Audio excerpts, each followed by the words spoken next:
नमस्ते and welcome to our channel. आज के वीडियो में हम डिस्कस करेंगे Piaget's theory of cognitive development से रिलेटेड कुछ बहुत ही इंपॉर्टेंट क्वेश्चंस। तो आइए शुरू करते हैं। First question of the video is according to पियाजे use of charts, graphs and diagrams is a useful strategy for teaching children at which stage. पियाजे के अकॉर्डिंग चार्ट्स का यूज करना, ग्राफ्स का यूज करना, इन सब चीजों का यूज करना कौन सी स्टेज पे बच्चों के लिए इफेक्टिव है? तो ये इफेक्टिव होगा आपका कंक्रीट ऑपरेशनल स्टेज पे, क्योंकि इस स्टेज के बच्चे इन सारी की सारी चीजों को समझने की एबिलिटी को गेन कर लेते हैं। तो the answer is concrete operational stage. Our next question is according to whom development leads to learning? Development leads to learning ये किसने कहा था? ये कहा था पियाजे ने। और इसका opposite learning leads to development ये कहा था वाइगॉट्स्की ने।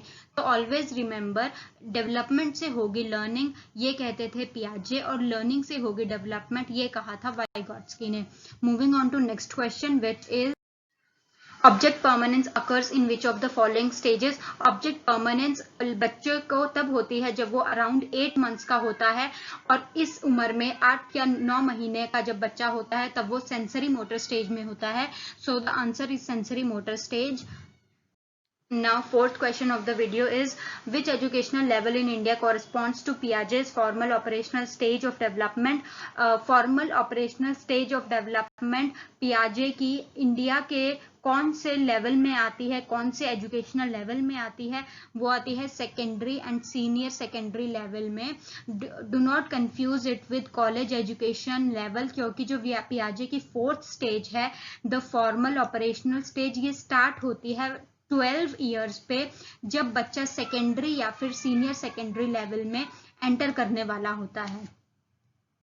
Now fifth question of the video is according to Piaget in which stage of development the child shows attainment of concept of reversibility as a cognitive capacity? बच्चे को reversibility की समझ कब आ जाती है? In this third stage which is the concrete operational stage. Sixth question is constructivist learning is advocated by, ये एक बहुत ही डायरेक्ट क्वेश्चन है जिसका आंसर जीन पियाजे है। Now next question, egocentrism is a basic feature of which of the following stages by Piaget? egocentrism कौन से stage में देखी जाती है बच्चों में? ये देखी जाती है सेकेंड स्टेज में, which is the pre-operational stage. Now next question is conservation as proposed by Jean Piaget means that conservation एक term दी थी जीन पियाजे ने, इसका मीनिंग क्या है? इसका मीनिंग है certain physical properties are same even when appearances change। इसका एक एग्जाम्पल दिया था, I had given you the example of beakers। Now next question is according to Piaget dash is a concept of framework that organizes and interprets information। ऐसी क्या चीज है जो organise करता है किसी के ब्रेन में और इंटरप्रेट करता है इंफॉर्मेशन को? That is the schema. Now next question, children actively construct their understanding of the world is a statement attributed to, it is attributed to Piaget। This one is also a very direct question। Now 11th question is according to Piaget's stages of cognitive development the sensory motor stage is associated with, as the name suggests sensory motor stage, इस stage में बच्चे senses की help लेते हैं, imitate करते हैं, और बच्चों में मेंटल रिप्रेजेंटेशंस देखी जाती हैं। So the answer is imitations, memory and mental representation. Moving on to next question, According to Piaget, a child between 2 to 7 years is in the stage of cognitive development। 2 से 7 साल का बच्चा कौन सी stage में होगा? वो होगा second stage which is the pre-operational stage। Now next question is according to Piaget children's thinking differ in dash from adults than in dash। It is a very common question।